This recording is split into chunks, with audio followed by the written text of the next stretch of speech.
Bona tarda. Bona tarda a tothom. Voldria agrair en primer lloc a l'Ateneu Barcelonès per obrir democràticament les portes a la conferència d'avui, que porta per títol L'experiència del passat, la història i els seus espectres. També donar les gràcies a l'Institut Francès de Barcelona per haver-nos donat suport i acollida al conferenciant, el doctor Rafael Zagorí Orlí. A la meva estimada traductora, Mariam Shaib, i sobretot a tots vostès per la seva anhelada i tan necessària presència. També voldria saludar els que en aquests moments ens esteu seguint per streaming, des d'Igualada en particular. Gràcies. Ens agrada pensar, on aime bien réfléchir, i dialogar. I per fer-ho, la millor de les companyes és la filosofia. I quin millor diàleg de la mà d'un gran filòsof de prestigi internacional com és el senyor Rafael Zagorí Orlí. La seva biografia acadèmica és tot un viatge. Si em permeteu, us la llegiré en francès per respectar-li el seu rigor acadèmic. Rafael Zagorí Orlí, philosophe juif, il enseigne actuellement à l'Institut catholique de Paris et depuis 2019 au Collège international de philosophie où il est directeur de programme. Il enseigne aussi à l'École des Beaux-Arts, Bezalel, de Jérusalem, où il a dirigé le programme de Master of Fine Arts. À l'Université de Rome, Sapienza, Italie, à Sciences Po, à Paris. Il a été aussi chercheur en philosophie au Karlsberg-Zentrum de l'Université de Heidelberg, Allemagne. Depuis 2015, il est le commissaire de la Nuit de la philosophie à Tel Aviv et Timișoara, Roumanie. Aussi en 2015, avec Charlotte Casiraghi, Robert Maggiori et Joseph Cohen, il fonde les Rencontres philosophiques de Monaco. Nommé chevalier de l'Ordre des Arts et des Lettres, reçoit en 2018 le prix spécial du Comité français de l'Association internationale des avocats et juristes juifs pour sa contribution à l'élaboration de la pensée juive moderne. Zagorí Orlí ha publicat a Edició Galilei, Questionner encore, i més recentment 2 llibres que tinc el plaer de tenir a les mans, titulats L'adversaire privilégié, que parla sobre Heidegger, i Le dernier des sionistes, en honor al seu mestre Jacques Derrida. És un tòpic dir que la història l'escriuen els guanyadors, però avui, a l'Ateneu Barcelonès, intentarem posar una mirada diferent als fets del passat i, si em permeteu la llicència, intentarem posar llum a la foscor. Monsieur Zagorí Orlí, la parole est à vous.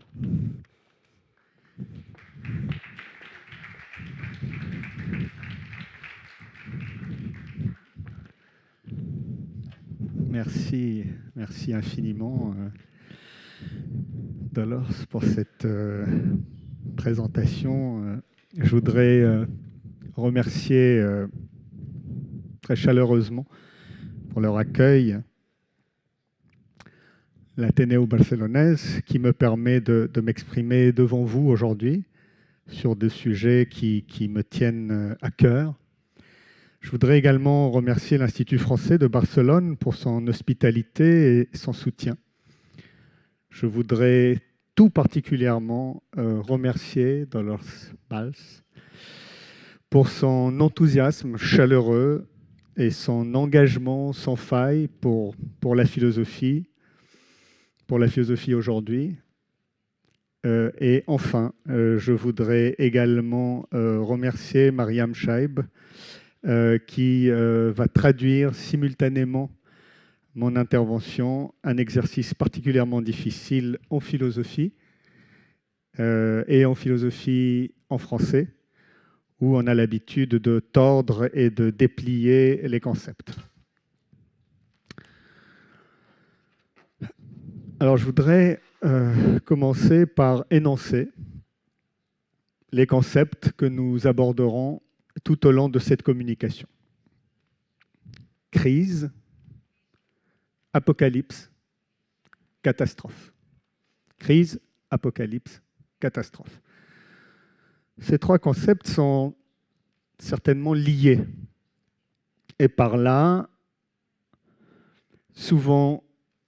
même souvent confondus et amalgamés. Mais nous nous emploierons à les distinguer en effet, chacun de ces termes renferme une signification particulière et oriente la pensée vers un foyer de sens distinct, ainsi que des conceptions propres de l'histoire, de l'événement historique, de la vérité et de la justice. Alors, qu'est-ce qui différencie ces trois motifs inscrits à même l'histoire de la pensée philosophique? Comment qualifier leurs différences, désigner leurs intentions respectives, indiquer les modalités de leur apparition propre dans l'histoire de la philosophie? Crise, apocalypse, catastrophe. Alors, il nous appartient dès à présent de déployer pourquoi, comment et à partir de quel lieu ou de quelle loi au sens philosophique du terme, distinguer le bouleversement et la disjointure occasionnée dans et par la catastrophe. Je répète, le bouleversement et la disjointure occasionnée dans et par la catastrophe, du rétablissement supposé dans toute crise, ou de la révélation et par conséquent du recommencement inhérent à l'apocalypse ou au logos apocalyptique. Donc retenons ces trois signifiants. Bouleversement, disjointure pour la catastrophe, rétablissement pour la crise et révélation, recommencement pour l'apocalypse, le logos apocalyptique, la logique apocalyptique. Et notons dès à présent, à propos du vocable de catastrophe, que nous cherchons à y déceler une dimension singulière de résistance. Résistance dans le concept de catastrophe. Nous refuserons, à travers ce vocable de catastrophe, le versant justifiant, auto-justifiant, autotélique ou encore salvateur, rédempteur de la catastrophe à travers les logiques de la crise ou de l'apocalypse. Nous tâchons d'extirper l'idée de la catastrophe, de la logique, de la reconnaissance et de l'intériorisation de la césure vers l'instauration d'un renouveau du sens de l'histoire, en vue d'exprimer une rupture radicale d'où, pour ainsi dire, rien ne saurait continuer comme avant. Rien ne saurait se refaire, se ressaisir, se régénérer ou se redresser. Donc, il importe de marquer en quoi cette rupture radicale que je cherche à penser dans et par la catastrophe, une rupture radicale, une disjointure, vient rompre la possibilité de toute métaphysique signifiante de l'histoire. Il faut également souligner en quoi cette rupture radicale ne saurait simplement se cantonner dans l'impossibilité revendiquée ou affirmée d'une pensée de l'histoire. Bien au contraire, la catastrophe interrompt la métaphysique signifiante de l'histoire sans pour autant simplement rompre avec l'histoire, avec la nécessité de s'engager dans l'histoire et de l'apporter vers un autre sens. Tout en césurant la prétention métaphysique du sens de l'histoire, la catastrophe marque aussi la nécessité d'ouvrir à une toute autre pensée de l'histoire que celle qui se déploie dans et par la crise ou selon l'avènement apocalyptique. Et donc une toute autre pensée de l'événement, de la vérité et de la justice. Donc je voudrais commencer par une série d'interrogations nécessaires à toute pensée de l'histoire aujourd'hui. La pensée philosophique peut-elle se concevoir autrement que dans une certaine saisie du sens et de l'essence de l'histoire? La pensée philosophique, je répète, peut-elle se concevoir autrement que dans une certaine saisie du sens et de l'essence de l'histoire? Peut-elle se situer ailleurs que dans l'ordre d'une finalité téléologique? Peut-elle se penser autrement que dans l'horizon d'attente d'une compréhension de l'histoire, c'est-à-dire d'une représentation conceptuelle du sens historique? Nous savons que la pensée philosophique, que la pensée ne pense pas ou se pense difficilement sans téléologie. Or, pourquoi est-ce nécessaire, pour ne pas dire vital, pour son devenir et son avenir, que de se distancier de cette logique unificatrice ou totalisante, et comment se voit-elle affectée par cette mise à distance avec la continuité d'un télos, aussi ouvert soit-il aux événements historiques. La pensée philosophique telle que je la conçois, à la suite d'un Benjamin, d'un Rosenzweig, d'un Lévinas ou d'un Derrida, requiert aujourd'hui plus que jamais de s'arracher à la détermination d'un sens historique prétendant énoncer les conditions de possibilité d'une justification de l'histoire, d'un certain travail de mémoire, difficilement séparable du travail de deuil et d'un certain besoin d'oublier. Autrement dit, je cherche à penser l'histoire en dehors de l'horizon de justification appelé à faire comprendre toutes les souffrances, à faire accepter toutes les souffrances, trop souvent sollicitées par l'histoire de la philosophie. Je voudrais énoncer une sorte de postulat qui m'accompagnera tout au long de cette réflexion. Les philosophies de l'histoire se partageraient principalement selon deux motifs majeurs. La crise, et son corollaire, la pensée critique, crise critique, et la logique apocalyptique. Ces deux puissants philosophèmes sont assurément différents, voire opposés, mais s'accorderaient néanmoins sur un point particulier.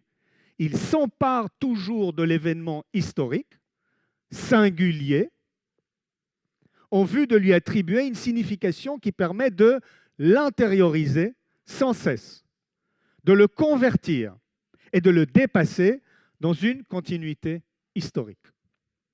Afin de mieux encadrer notre problématique, je voudrais citer un texte d'Emmanuel Levinas sur la théodicée. Vous savez, la théodicée, c'est la justification illimitée et continue de Dieu. Le mal s'expliquerait dans un plan divin d'ensemble. Donc, je cite un texte de Levinas sur la théodicée, intitulé « La souffrance inutile », dont il dit, de la théodicée, que sa logique a été, jusqu'aux épreuves du XXe siècle du moins, je le cite, l'une des composantes de la conscience de soi de l'humanité européenne.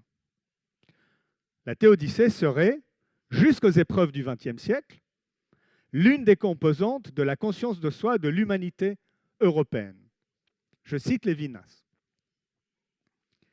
C'est peut-être le fait le plus révolutionnaire de notre conscience du XXe siècle que la destruction de tout équilibre entre la théodicée explicite et implicite de la pensée occidentale et les formes que la souffrance et son mal puisent dans le déroulement même de ce siècle. Siècle qui, en 30 ans, a connu 2 guerres mondiales, les totalitarismes de droite et de gauche, hitlérisme, stalinisme, Hiroshima, le goulag, les génocides d'Auschwitz et du Cambodge.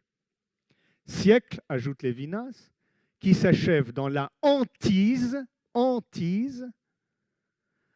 du retour de tout ce que ces noms barbares signifient. Hantise, c'est les spectres, ceux qui hantent. Souffrance et mal imposés de façon délibérée, mais qu'aucune raison ne limitait dans l'exaspération de la raison devenue politique et détachée de toute éthique.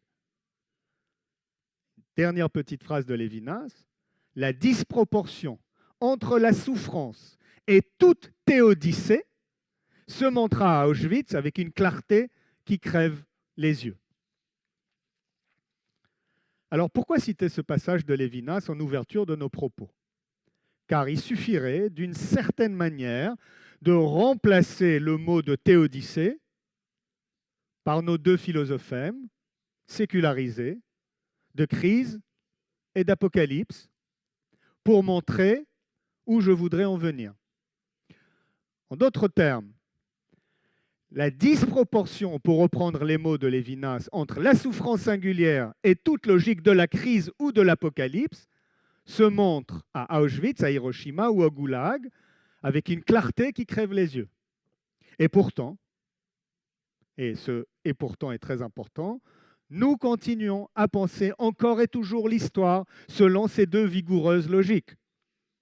Nous continuons de penser selon la logique de la crise, de parler de crise chaque fois que nous faisons face à un événement catastrophique, et nous continuons de penser selon la logique apocalyptique. Quelques mots sur l'horizon critique du pensée. La pensée critique, dans et par la mise en œuvre d'un jugement réfléchissant, engage le travail d'une représentation de l'événement historique, capable de le rendre universellement reconnaissable et par là même communicable dans l'espace politique où il se voit ainsi acquérir une fonction de signification à l'aune d'un horizon éthique et intersubjectif. Il est soumis à un travail à la fois de politisation, par exemple dans la discussion publique, et de mémorisation, où il ne s'agit certes jamais de le transformer en moment simplement dépassé et oublié, mais bien plutôt de le situer dans le devenir signifié d'une histoire. Cette histoire, dans son enchaînement, est constituée de discontinuité. Elle est constituée de césures et de brisures. Histoire où l'identité rationnelle de l'être historique se construit par la mise en place de conflits, de querelles d'interprétation tournés vers l'appréhension et la compréhension. Mais voici le résultat flagrant, ou le résultat constaté. L'histoire persévère dans son être, dans son identité, sur fond de crise passagère. Nous le savons, la philosophie moderne se façonne toujours depuis la crise. La modernité philosophique se conçoit depuis la crise.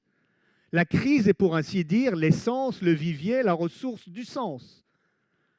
Hegel affirmait d'ailleurs, dès les premières années de Jena, là où il développait la logique spéculative, dialectique du sens de l'histoire, à l'encontre de toute une tradition philosophique rationaliste.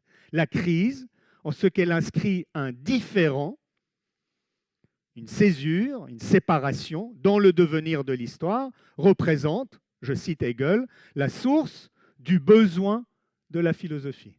La crise comme source du besoin du sens. Elle représente ainsi à la fois la perturbation, le trouble dans l'histoire et la possibilité propre à l'histoire de se déployer en fonction de son sens propre. Autrement dit, la nécessité de se hisser au-delà d'elle-même, au-delà de la césure qu'elle signifie vers sa compréhension au sein d'un récit historique sensé. En ce que la crise représente une situation de césure, un instant de division et de déchirement du sens dans l'histoire, elle appelle à la fois et en même temps son dépassement. Le dépassement de ce qui nous divise, nous aliène dans notre histoire. La crise n'est toujours crise que si elle est ou que si elle se transforme en un moment transitoire capable de s'outrepasser. Un simple moment de dysfonctionnement relevé dans un plus ample récit historique déterminé par la réconciliation du sens dans l'histoire. Dans son acception moderne, crisis mène à l'horizon critique. L'horizon critique du pensée, la pensée critique, la philosophie critique. Dès lors, la crise signifiera à la fois l'instant où apparaît une limite à l'entendement dans la saisie et la compréhension d'une situation donnée, et le moment où l'entendement, à partir d'une situation critique, engage une réflexion qui sépare, qui distingue, discerne la dite situation et finit par trancher et engager une action pour restaurer une compréhensibilité et sortir de l'impasse.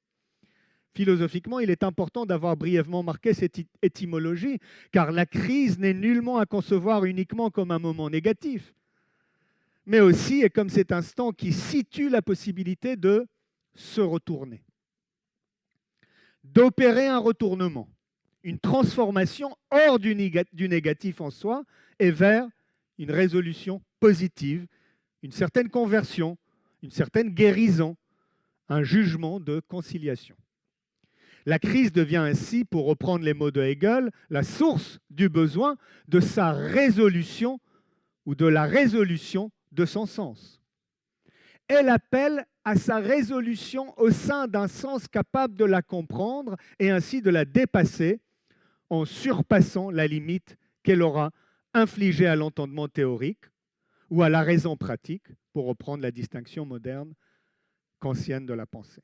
Or, comme nous venons de très brièvement l'expliciter, si ce discours quant à la crise et son dépassement anime et constitue en grande partie la philosophie moderne, et si la philosophie moderne se voit toujours informée par cette même logique de la crise et de son dépassement, de la reconnaissance de la crise, puis de l'élaboration des conditions capables de nous hisser au-delà de la crise, nous devons nous demander si ce discours est toujours valable, toujours adéquat, toujours adapté pour penser la catastrophe. Nous disons toujours catastrophes au pluriel, les catastrophes du XXe siècle et de notre passé, ainsi que ces catastrophes à venir, les catastrophes devant nous, la catastrophe écologique. La logique de la crise ne se dévoile-t-elle pas précisément dans ses limites foncières dès lors qu'elle se voit traversée par la catastrophe? En somme, posons la question de manière plus brutale. La logique de la crise est-elle en mesure d'appréhender le catastrophique? Contient-elle la ressource appropriée capable de faire face à la catastrophe? Et plus profondément, la logique de la crise n'accuse-t-elle pas ici un profond essoufflement, celui de perpétuellement faillir face à la catastrophe tout en prétendant la saisir? La logique de la crise n'est-elle pas ici, face à la catastrophe historique et la catastrophe à venir, condamnée à mal nommer, à la mal nommer, voire à laisser la catastrophe en quelque sorte impensée? Et allant à la limite de cette situation hautement critique, crise de la critique, pour utiliser ce mot manifestement insuffisant, et de son discours et de sa logique, la logique et le discours de la crise ne renferment-ils pas une puissante dénégation en perpétuant sa propre catégorisation, sa propre technicité ou discursivité face à l'événement historique singulier, refusant toute confrontation devant ce qui pourrait l'interrompre, voire l'anéantir? La logique de la crise ne se dévoile-t-elle pas ici dans son impossibilité? Impossibilité de saisir ce qui lui arrive et impossibilité donc de perpétuer sa propre logique devant l'imminence de ce qui arrive. La logique de la crise, le réseau conceptuel depuis lequel celle-ci se construit, est elle-même entrée en crise, de façon telle qu'il paraît tout à fait inadéquat de parler encore de crise devant les catastrophes passées et l'imminence de la catastrophe déjà là et à venir. Nous pensons évidemment à la catastrophe écologique. La catastrophe écologique n'est pas une crise de plus, tout comme la Shoah n'était pas une crise de plus. Marquer cette impossibilité au cœur de la crise et de la logique critique, c'est en premier lieu signaler une certaine inadéquation entre ce philosophème et l'événement historique singulier. Une certaine inadéquation, je disais, car prédéterminer tout événement historique singulier dans et par une logique de la crise, c'est d'emblée ne voir en celui-ci que l'instant d'une décision et d'un jugement capable de le relever au sein d'un récit historique signifiant et signifié. C'est voir déjà l'événement historique singulier comme scission où se déploie le passage. Scission où se déploie le passage, où s'aperçoit la transformation, où se déploie la conversion et donc le tournant vers sa réappropriation au sein d'une histoire signifiante. Cette impossibilité foncière a même la logique de la crise. Cette impossibilité émanant paradoxalement de la persévérance, de la perpétuation de son propre discours, devant tout événement historique singulier, et donc devant toute catastrophe, réduisant ainsi la catastrophe à un simple moment passager, nous disions, dans le déploiement général du sens de l'histoire, autorise une autre puissante modalité du penser dans l'histoire de la philosophie, l'apocalyptique. Quelques mots sur cette autre modalité de compréhension de l'histoire. L'apocalyptique conçoit l'événement historique comme instance ultime, finalité incarnée et accomplie, où s'ouvre et se donne la possibilité indépassable d'une nouvelle et autre détermination du recommencement de l'histoire. L'événement historique se voit ici entièrement compris à la fois comme rupture de l'histoire et déjà apocalyptène, apocalypse, tournant hors d'elle. La philosophie heideggerienne, évidemment, participe pleinement de cette logique, tournant hors d'elle en vue de la porter au creux de sa source originelle et initiale, c'est dire de la révélation. Apocalypse, c'est révélation. Révélation pleine de sa vérité.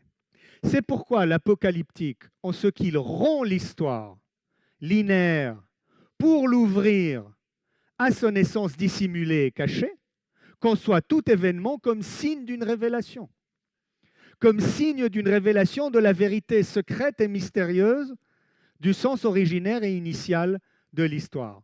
Or, cette logique apocalyptique prétend elle aussi saisir et confronter l'événement historique dans toute sa singularité, car elle n'entend nullement le représenter à l'aune d'une continuité rationnelle historique. Vous l'aurez compris, elle se conçoit en opposition à la logique critique. Elle se veut plus profonde, elle envisage l'événement historique là où celui-ci révélerait tout autre chose qu'une continuité rationnelle, à savoir un tournant vers le recommencement dans la vérité accomplie et le bien réalisé de l'histoire. L'apocalyptique porterait ainsi à son point d'incandescence l'événement cataclysmique de l'histoire en y voyant, et c'est la formule de Hölderlin qui résume ou qui ramasse la logique apocalyptique, en y voyant croître aussi ce qui sauve. Vous savez, Hölderlin dit que, et Heidegger reprend cette formule, que là où croît le désert, croît aussi ce qui sauve. Là où croît la catastrophe, là où arrive la catastrophe, croît aussi ce qui sauve. Donc l'apocalyptique porterait à son point d'incandescence l'événement cataclysmique de l'histoire en y voyant croître aussi ce qui sauve et en y percevant déjà le renouvellement de l'histoire dans l'originarité du bien et de la vérité. Qu'entendons-nous par apocalypse? Lorsque la langue grecque traduit le terme hébraïque gala et d'autres mots hébraïques liés à ce qu'on appelle dans leur traduction latine la révélation, par apocalypsis, le définissant et le déterminant comme révélation, découvrement, décèlement, c'est précisément afin de ne point restreindre ce terme à la sphère strictement théologique, à la sphère dite du religieux ou du sacré. C'est surtout afin de l'accorder, de le conjuguer, de le rendre opératoire pour le logos philosophique. La langue grecque et philosophique l'accorde ainsi à un horizon phénoménal et visuel dans lequel l'histoire tout entière peut se révéler en sa vérité propre et donc faire sens à l'onde de cette vérité. Autrement dit, la traduction engage le mot apocalypsis dans une fonction de vérité. Une vérité déterminée et résolument caractérisée, établie en ce que cette traduction marque une modalité, sinon la modalité essentielle dans et par laquelle l'histoire accède à sa vérité historique et se révèle comme vérité de l'histoire. Le signifiant apocalypsis, œuvrant en tant que vérité de sa donation dans l'histoire, conditionne et constitue le fond de possibilité, la ressource et la source même de tout discours possible, qu'il soit rationnel ou théosophique, critique ou mystique. Il prétend, ce signifiant apocalyptique, décèlement, apocalypsis, révélation, saisir et comprendre, éclairer et expliciter au sein d'une révélation de la vérité, de l'histoire, tout événement historique. Tout discours prétendant éclaircir ou instruire est toujours animé par ce que nous pourrions nommer, en suivant ici Jacques Derrida, un désir apocalyptique. Ces réflexions, qui mériteraient de plus ample développement, cherchent à ouvrir vers une signification nouvelle et singulière du mot catastrophe. Une signification où la logique apocalyptique là où vérité et histoire se conjuguent en une signification essentialisante de l'histoire de la vérité, se voit résolument confronté à sa limite. Face à la catastrophe, la logique apocalyptique se verrait exposée à un événement irréductible, une catastrophe aussi singulière et unique, irremplaçable et insubstituable. Un événement qui ne cesse de miner la logique apocalyptique de l'histoire. Nous cherchons ainsi à marquer en quoi la catastrophe, l'événement catastrophique, en tant que singularité irréductible, expose les limites inhérentes à la logique apocalyptique. Les limites de cette logique qui continuellement, perpétuellement, conjugue la vérité et l'histoire dont elle part un sens absolu de compréhension. Pour cela, il nous faut soupçonner, il nous faut questionner et pour ainsi dire démanteler le moment même où l'affirmation d'une fin, la proclamation de la fin de l'histoire, dont est part la compréhension absolue de l'histoire, est pensée telle l'affirmation d'un renouveau, l'ouverture d'une renaissance, le passage à un recommencement.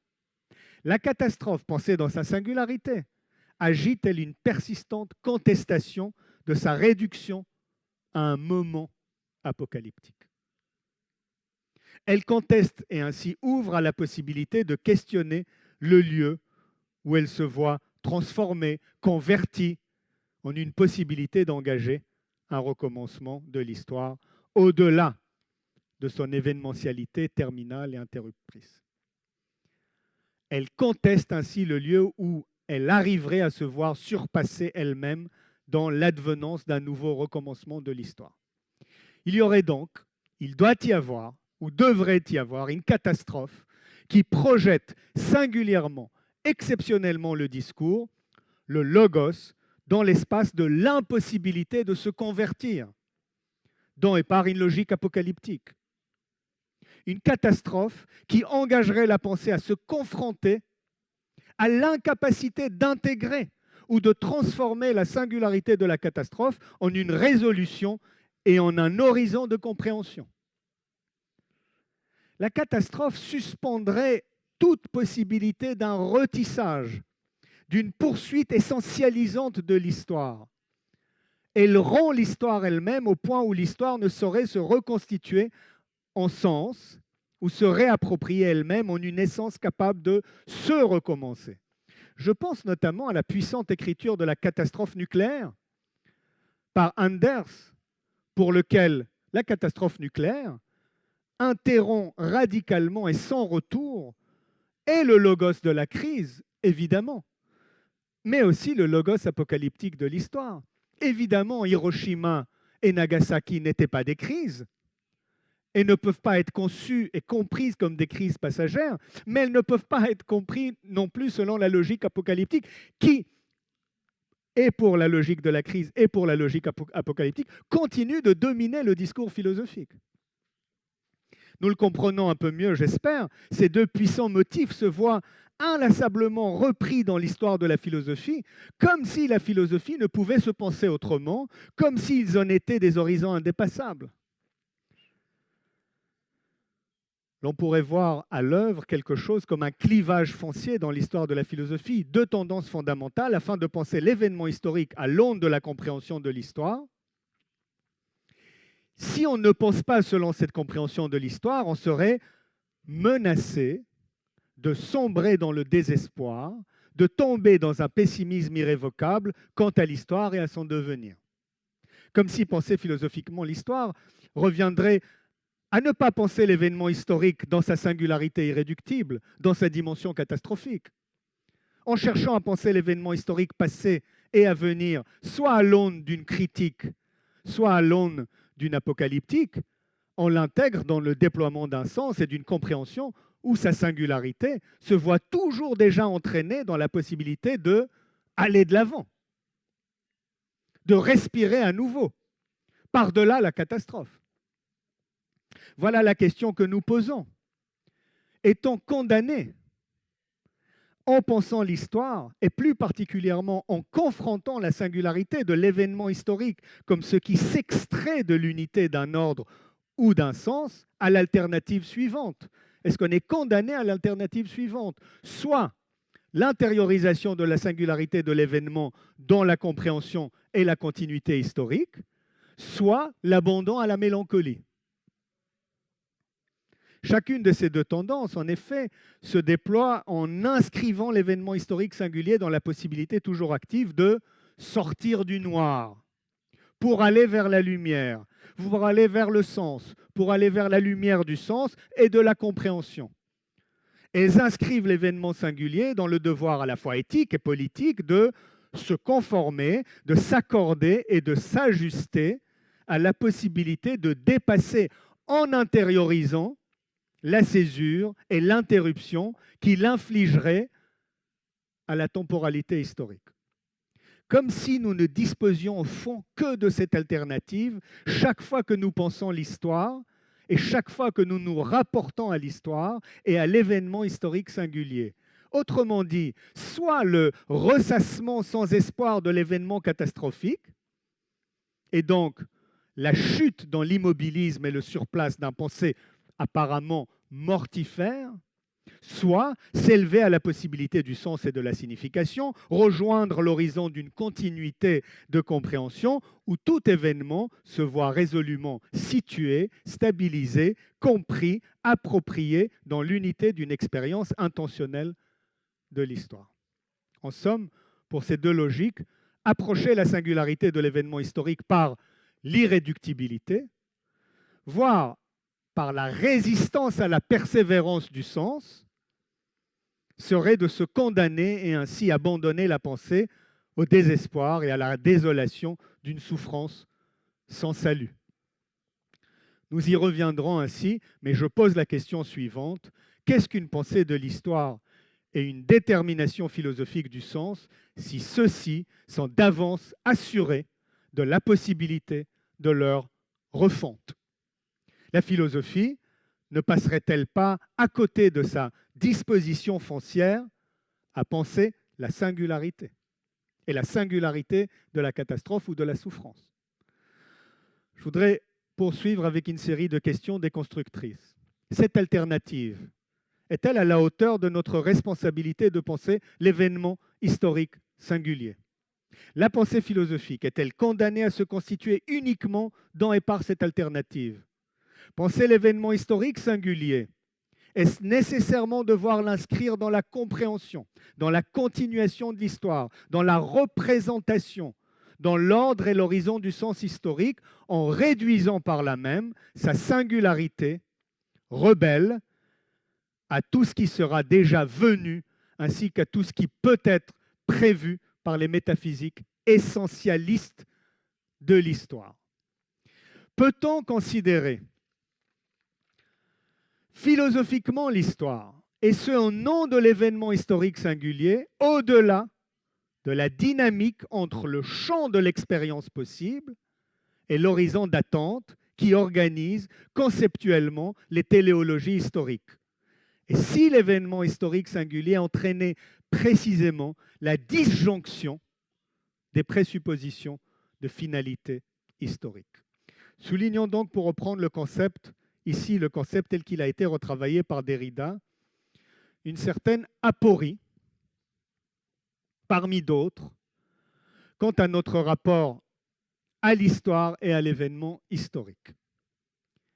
Une parmi d'autres, car il nous faudrait aussi marquer en quoi notre rapport à l'histoire et à l'événement historique est incessamment travaillé par de multiples apories que l'on doit à la fois dévoiler et faire proliférer. Et ce, afin non pas simplement de miner ou de saper les philosophies de l'histoire et leurs modalités critiques ou apocalyptiques, mais surtout en vue d'exiger un surplus de responsabilité. Un surplus de responsabilité devant l'histoire passée et face à l'événement historique singulier. En effet, nous entendons ici, en indiquant chaque fois les limites et du critique et de l'apocalyptique, comme modalité du sens et de la signification de l'histoire, les inciter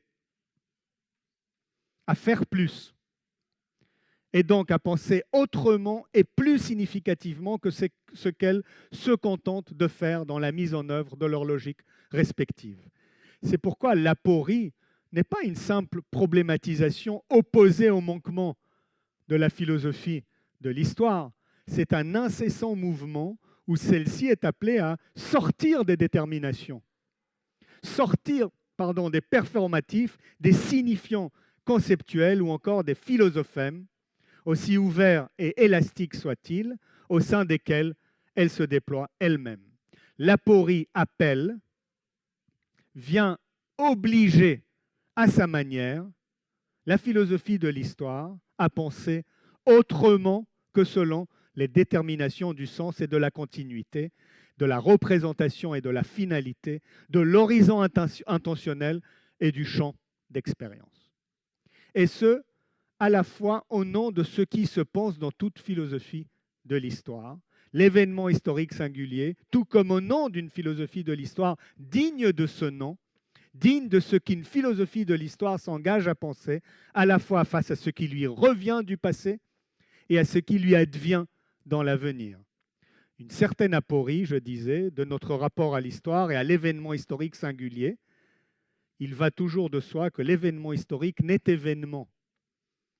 L'événement historique n'est événement que s'il est inscrit dans l'histoire, représenté et représentable à l'aune d'une conception générale du devenir historique, signifiant et signifié au sein d'une temporalité historique, mais en même temps, puisque c'est une aporie, mais en même temps, dès que l'événement historique singulier se voit représenté et s'avère représentable, dès qu'il se pense à l'aune d'un horizon de signification historique, son événementialité et sa singularité ne font qu'affirmer, énoncer et assurer ce qui leur préexistait toujours déjà.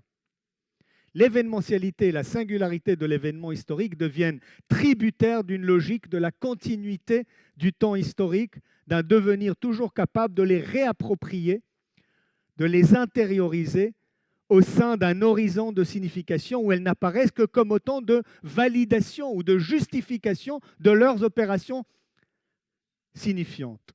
Dès que l'événement historique singulier se voit ainsi inscrit dans le déploiement d'une compréhension de l'histoire, intégré et intériorisé dans le cours continu du temps et d'une mémoire historique, il n'est déjà plus événement singulier. Il devient, et en devenant, se conforme, voire se confond avec tout ce qui a toujours déjà été pensé. Autrement dit, il s'éteint. Dans son expression la plus ramassée, l'aporie de notre rapport à l'histoire et à l'événement historique singulier marque à la fois en quoi l'événement historique appartient au sens de l'histoire et en quoi il n'y appartiendra jamais. Ou encore, un événement historique n'est nulle part ailleurs que dans l'histoire, consigné et conforme au sens de l'histoire, et en même temps, dès qu'il y figure, dès qu'il se voit ainsi rapporté et apparier à la compréhension historique, il n'est déjà plus événement singulier. Il est dans l'histoire et en même temps est toujours sans histoire. Il est de l'histoire, impensable sans son sens, et à la fois en rupture avec l'histoire, ne se pensant que là où il aura rompu sa signification, l'horizon de finalité, tout comme le champ de l'expérience historique. Cette aporie, nous la relevons aussi afin de souligner en quoi elle ne cesse de susciter et de sustenter notre rapport à l'histoire en exigeant toujours de lui un supplément de responsabilité face à l'événement historique singulier. L'aporie, loin de se cantonner à l'immobilisme, comme on pourrait le croire à première vue, est bien au contraire féconde, en ce qu'elle commande à la pensée philosophique toujours plus d'une orientation, toujours plus d'une orientation, en vue de repenser incessamment notre rapport à l'histoire. Déjà plus d'une exposition à ce qui vient, revient et advient chaque fois singulièrement dans l'histoire. L'aporie ne signe pas quelque chose comme la mort de la philosophie, la mort du sens ou encore ne nous fait pas tomber dans un désespoir nostalgique dépourvu de pensée, de communicabilité, de représentation, encore moins cherche-t-elle à tirer quelques bénéfices d'une mort annoncée de la philosophie ou du sens. Elle donne à penser au-delà des limites du pensable, du communicable, du représentable. Elle rappelle toujours la pensée à ses mêmes limites. C'est dire qu'elle souligne à la fois en quoi on peut difficilement penser sans limiter la pensée au communicable, au représentable, à la logique de la reconnaissance. Et pourquoi il est toujours nécessaire de penser au-delà du communicable, du représentable et de la puissante et profonde logique de la reconnaissance. L'aporie de notre rapport à l'histoire et à la singularité de l'événement historique se confronte ainsi à la fois à l'usure, la fameuse usure, ou à la fatigue, ou à l'essoufflement des concepts traditionnels depuis lesquels les philosophies de l'histoire se sont constituées et instruites, la crise et l'apocalypse, tout en les poussant à s'excéder hors de leur performativité et donc de se déployer ailleurs que là où ils prétendent comprendre l'événement historique singulier. En leur imposant un questionnement intraitable et inimaginable pour elles, pour la crise et pour l'apocalypse, cette aporie ne les laisse pas se complaire dans leur propre philosophème. Et en ce sens, tout en les réanimant dans une exigence tout autre, cette aporie leur insuffle l'exigence non seulement de repenser ce qui les fonde ou ce qui les détermine, mais aussi et surtout de penser autrement et depuis une toute autre source du sensé, l'histoire et l'événement historique singulier. Il s'agit de penser depuis la singularité irreprésentable de chaque événement historique, de penser de quel droit et au nom de quelle loi lui survivre autrement qu'en le fixant dans un sens, un champ d'expérience, un horizon d'attente et une finalité de l'histoire. Suivre le mot survivre, survivre, sur-vivre, dans notre rapport à l'histoire et à l'événement historique singulier, pourrait peut-être nous ouvrir à une trajectoire inédite. Certes, les deux modalités que nous avons suivies ici pour approcher notre rapport à l'histoire, le critique et l'apocalyptique, déploient des déterminations propres du survivre à l'événement historique singulier. Le critique et l'apocalyptique, en effet, marquent une façon de se rapporter à l'événement historique en visant une certaine manière de lui survivre, de vivre et de persévérer dans la vie après la catastrophe. Il présuppose une mise au passé de l'événement et une distinction nette entre non seulement le passé et l'avenir, ce qu'est le passé et comment appréhender ou saisir l'avenir, et par le même geste entre le vivant et le mort. Là où ce dernier, le mort, est toujours fixé en un lieu déterminé, commémoré, certes, endeuillé, certes, mais enterré.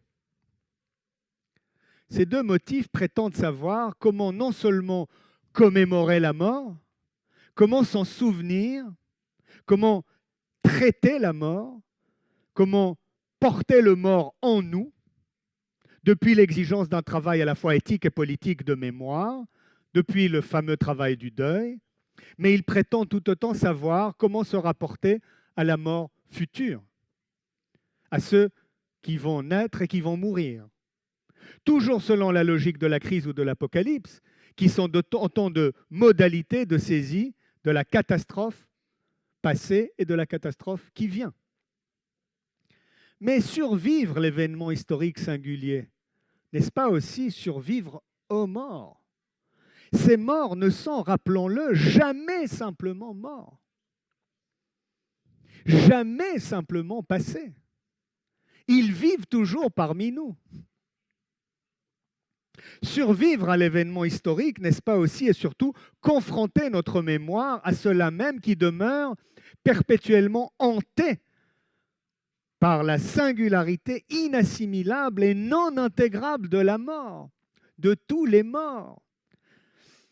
Là où cette incessante hantise provoque en nous une responsabilité hyperbolique envers ce qui n'est plus vivant, ce qui n'est plus parmi nous, n'est plus vivant, mais qui continue de vivre parmi nous, tout comme envers ce qui n'est pas encore vivant, pas encore né et pas encore mort, et ce, indécidablement. La dimension d'avenir n'est pas ici opposée au passé. C'est la même chose, et c'est là une des grandes leçons de la déconstruction déridienne, que de se sentir responsable d'une injonction venue d'avant nous, aussi bien que d'une injonction venue de devant nous, et dont on peut d'avance entendre l'appel. Et telle serait peut-être la condition d'une survie, cherchant toujours à faire plus que de simplement commémorer l'événement historique et exigeant de la pensée philosophique un face-à-face autre, accru, avec l'histoire, où la singularité de ce qui arrive est toujours en avance sur la possibilité de prévoir, déjouant et débordant sa compréhension, sa simple reconnaissance est mise au passé. Je pense que je vais arrêter là. 2 minutes. Il te reste 2 minutes. Il me reste 2 minutes. Donc, vous l'aurez compris, j'espère. Il s'agit pour nous de repenser l'histoire, de re-questionner entièrement notre rapport à l'histoire et d'y voir non plus la multiplication de crises ou le lieu où pourrait s'accomplir l'Apocalypse, d'y voir non plus le lieu d'une conjugaison essentielle entre vérité, sens et présence, temporalité générique pour dire la réconciliation des événements historiques dans le récit raisonné ou spirituel de l'histoire, mais bien plutôt de l'approcher, cette histoire, comme lieu traversé de perpétuelle revenance et advenance de morts vivants, de singularité spectrale. Au cœur de cette logique spectrale, travaillant la catastrophe, de cette pensée de l'histoire habitée par de perpétuelles revenances et advenances de spectres, se situe le phénomène de la hantise, le fait d'être hanté par, et nous mettons entre guillemets le mot de phénomène, car la hantise n'est pas exactement un phénomène, mais est-ce pour autant une expérience? En général, on appelle expérience la rencontre, la perception de ce qui est présent, de ce qui est réellement et actuellement présent. Or, la hantise, le fait d'être hanté par, nous rapporterait à, on n'ose pas dire quelque chose, ni à quelqu'un, mais à quelque entre quelqu'un et quelque chose, ni simplement mort, ni franchement vivant, qui n'est pas présent en chair et en os, et qui pourtant s'adresse à nous, nous occupe, nous habite, traverse nos existences sans qu'on puisse lui assigner une forme présentable et reconnaissable. Le dialogue avec la hantise est justement une manière d'aborder autrement la temporalité dominante et demeurer inquestionnée de l'histoire de la philosophie et de la philosophie de l'histoire, à savoir la présence du présent. Horizon de la présence à l'œuvre dans les logiques dominantes de l'histoire de la philosophie, à travers ces deux figures quasi inquestionnables et inquestionnées que sont la crise et l'apocalyptique. Et dans quel sens? Les spectres, les morts, les pas encore nés, les pas encore morts hantent la présence du présent. C'est dire qu'ils affectent le présent, ainsi que notre volonté de représentation et de reconnaissance, sans pour autant s'y complaire, sans pour autant s'y réduire, sans se complaire ou se réduire au sens du présent, c'est-à-dire à la compréhension, à la volonté de comprendre, à la simple représentation et par conséquent à la reconnaissance. En d'autres mots, partout où cette valeur de présence, de présentification, de justification et de reconnaissance, en termes de crise ou d'apocalypse, est problématique et problématisée, la question de la hantise se pose.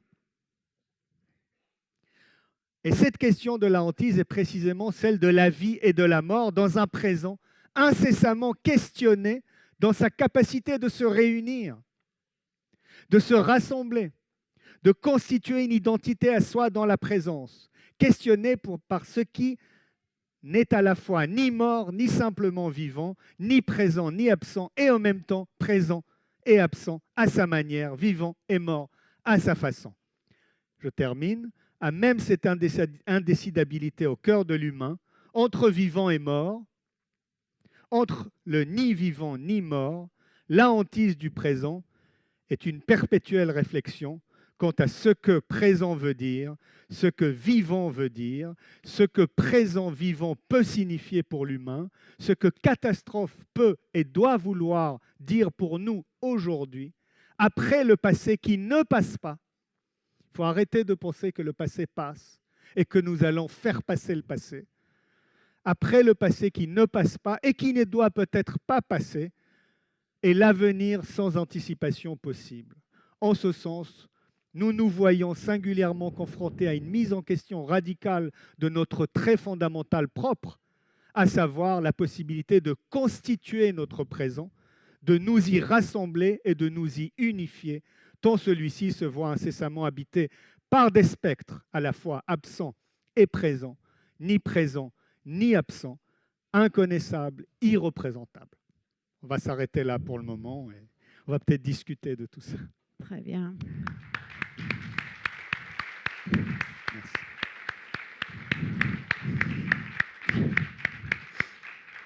Merci. Merci beaucoup Raphaël pour cette distinction de concepts. Maintenant, on sait qu'est-ce que c'est la crise, qu'est-ce que c'est la catastrophe ainsi que l'apocalypse.